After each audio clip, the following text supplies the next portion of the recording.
Shaolin வீரர்களோட புகழ் உலகம் முழுக்க பரவிச்சு.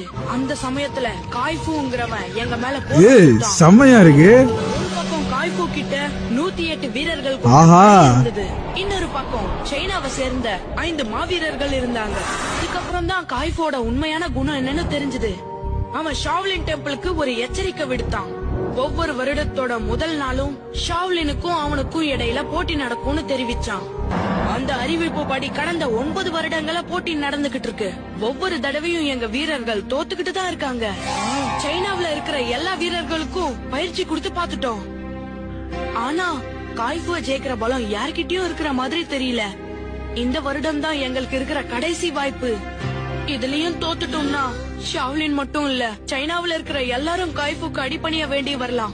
ரொம்ப இக்கட்டான சூழ்நிலையா இருக்கு. இதுல நான் என்ன உதவி செய்யணும்? ஷாவ்லின் ரக்ஷகன் இந்தியாவுல இருக்கிறதா தெரிஞ்சது. இது இல்லாம பல அறிவிப்புகள் படியும் பீம் தான் அந்த ரக்ஷகன் தெரிஞ்சுக்கிட்டேன்.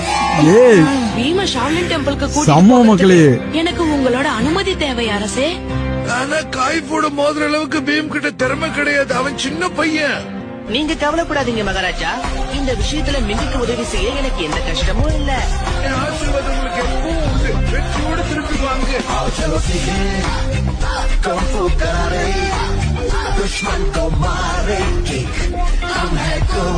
ஷாவ்லின் வீரர்கள்